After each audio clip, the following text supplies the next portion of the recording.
Sorry, Madam Speaker. Madam Speaker, I want to support this bill on the onset and on the face of it because I support the concept. I support the concept of marginalized areas being given extra funds to channel development to them. I also support because it alleviates the burden of the already strained county budget. I also like the fact that it is project-specific and it is also area-specific. But Madam Speaker, I also have an issue with the formula, just like my other colleagues have said before. And Nairobi has been assumed to be a rich county.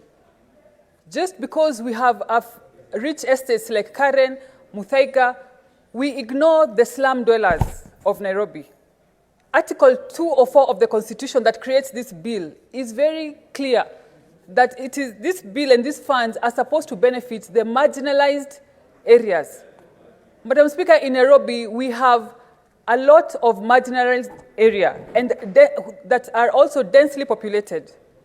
Nairobi is the home of big slums like Kibera, Mathare, Korokocho, and the Kayabas.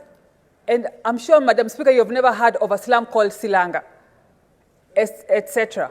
The deplorable state that these citizens, Kenyan citizens, are living in have continued to be ignored by policy makers and also legislators in this and the other houses, Madam Speaker.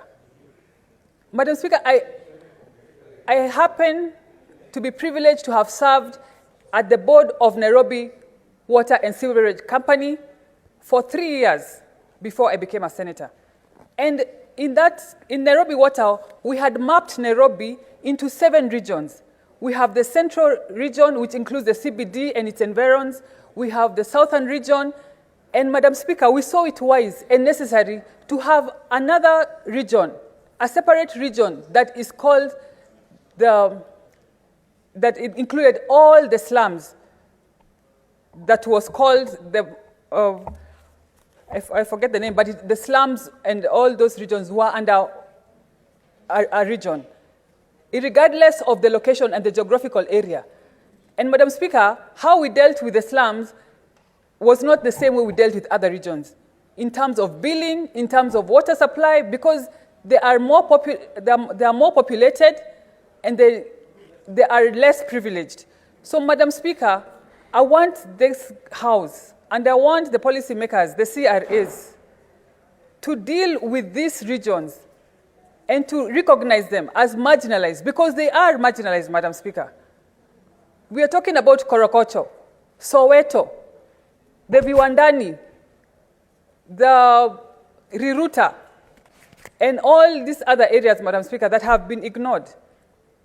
Just because they neighbor Karen or they neighbor Muthaiga and other rich estates does not mean they should be ignored. Madam Speaker, they are not children of a lesser God. And Madam Speaker, we have been crying as Nairobi for these slum dwellers, and we have been ignored over the years.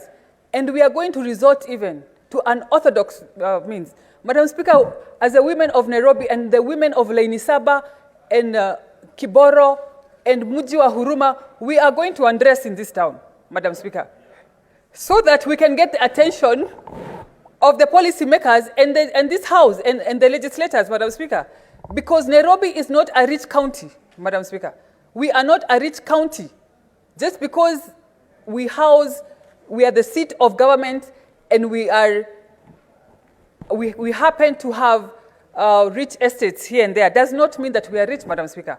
And enough of this talk. We are going to find solutions for ourselves. Just like Governor Wavinya Ndeti said that Kambas have their own ways of solving things. Nairobi, we are going to find a way of solving this means and having our slum dwellers recognized by the highest office in this House.